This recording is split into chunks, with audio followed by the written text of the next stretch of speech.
Thomas Huette, bonjour, on se retrouve en direct de canalturf.com pour évoquer votre actualité de ce dimanche 25 avril à Longchamp. On va donc évoquer vos 3 montes.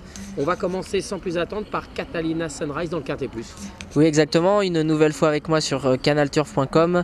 Je serai donc à Longchamp ce dimanche avec 3 montes effectivement, dont Catalina Sunrise pour l'entraînement de Jonathan Pease dans le tiercé écarté Quintet Plus. Une pouliche qui nous a un petit peu déçus la dernière fois. Maintenant, c'était sa première participation à ce niveau de compétition après avoir gagné 2 fois de suite à Deauville sur la PSF. Elle a donc été montée un petit peu différemment que ses habitudes aux avant-postes, on avait attendu. La pouliche est en bonne condition physique, elle a très bien travaillé la semaine dernière. Je pense que si on a la possibilité de la monter tout près de la tête, voire devant, elle peut donner chaud à ses adversaires.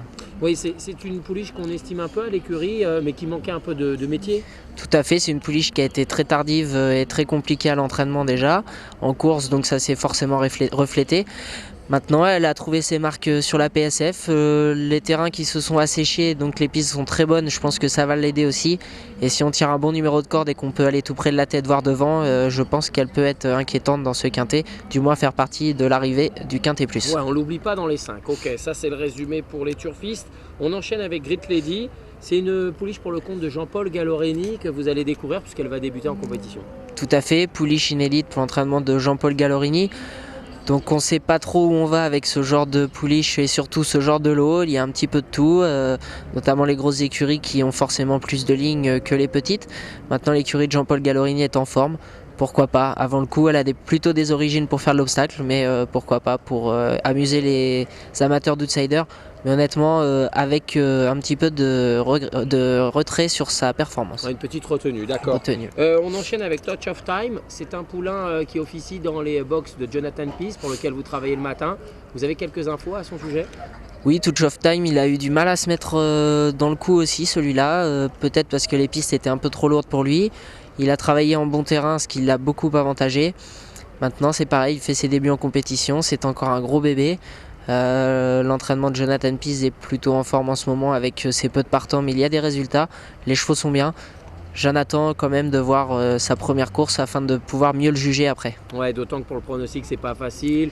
Ça va être des débutants, il y a du Fabre, il y a du Roy Dupré, du Delzangle, du Barry qui est en pleine forme en ce moment. Tout à fait.